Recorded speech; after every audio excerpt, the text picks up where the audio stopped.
Last week, after my monthly rabbinical assembly meeting, several of the rabbis met with one of Prime Minister Carney's personal advisors on Jewish and Israel issues. I will take every opportunity to speak with our leaders.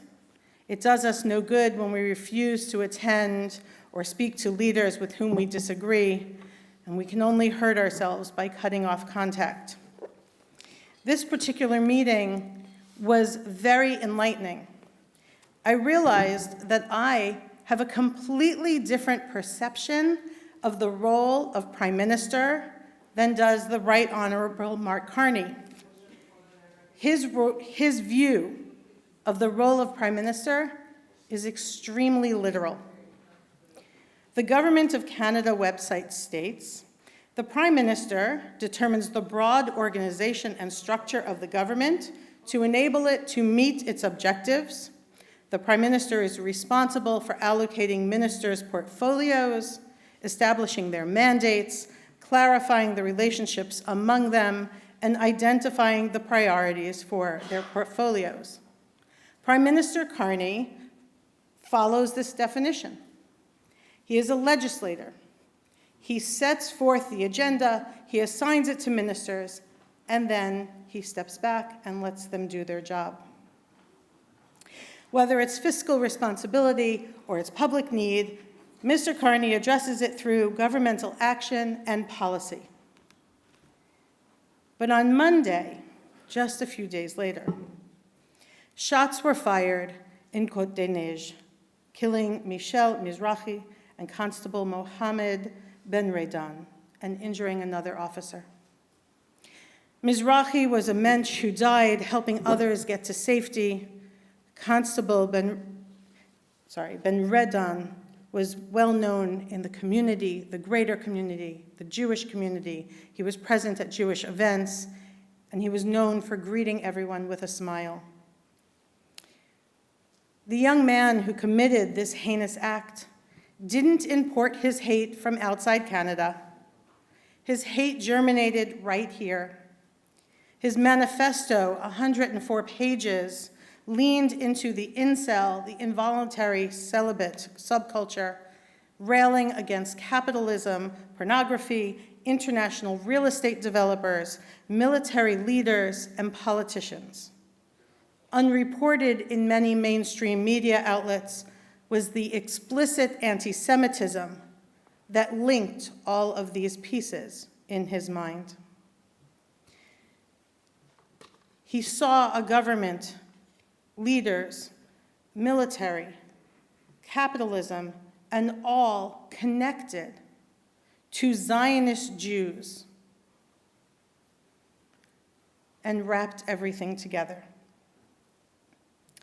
The Prime Minister reacted to this moment, as we all expected him to do, and all he did was offer his condolences to the families of those who had died, to the officer who was injured. He thanked our first responders, all of that he should have done.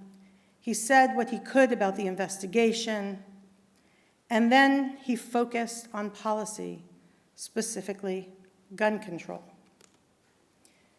On June 1st, at Holy Blossom, Prime Minister Carney said, "The message of the prophets to us was that a just society is not sustained merely by law, but also by the obligations we owe to each other." Centuries later, Aristotle described this as civic friendship, the bond that holds the state together. This is the covenant that makes Canada possible. He spoke of that covenant. He spoke of the obligations we have to each other. And now he spoke only of policy. I am a big film buff, and we can learn a lot from books, TV, movies, and other media. In the film The American President, and yes, my American birth is showing through a little, the chief of staff says to the senior domestic policy advisor, "The president doesn't answer to you." And the advisor says, "Oh, yes, he does. I'm a citizen. And in this country, it is not only permissible to question our leaders, it is our responsibility. I believe that is true here. Whether or not it's in the written definition that I read from the Canadian government website, I expect my Prime Minister to answer to me and to every other Canadian. He is not only the member from Nepean, he is my Prime Minister. And as such, he owes every Canadian his leadership, not just in Parliament, but in every moment across Canada. Policy and law are a piece of the puzzle. Weapons legislation is certainly an important piece, but equally important is access to mental health care, the hate flooding our social media and the internet, how we educate, and the covenant that the Prime Minister himself spoke of at Holy Blossom. In our Parsha, Bilam looks out over the tents of Bnei Yisrael and says, Ma tovu ohalecha Yaakov, mishkanotecha Yisrael. How good are your tents, O Yaakov, your dwellings, Israel. On Thursday, we begin the period of the 3 weeks from Shevasar B'Tammuz, the 17th of Tammuz, leading to Tisha B'Av, the 9th of Av, and the destruction of the ancient temples.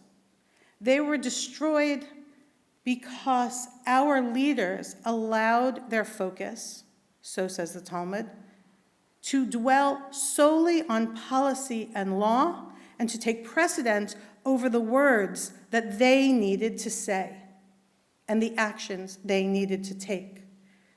What we say, how we say it, and how often we speak about it matters.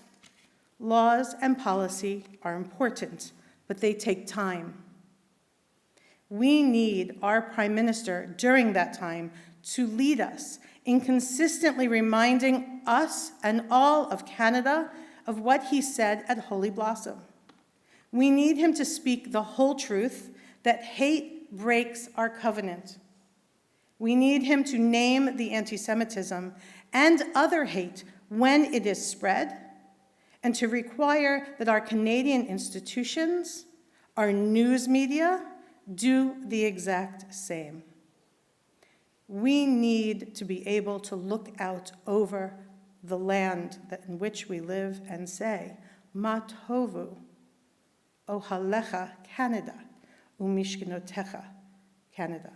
We need to be able to say, this is a wonderful place that we live, a place that is good and welcoming, without only focusing on policy and on law. Shabbat Shalom. We continue rising as able on page 354, Chatzi Kaddish.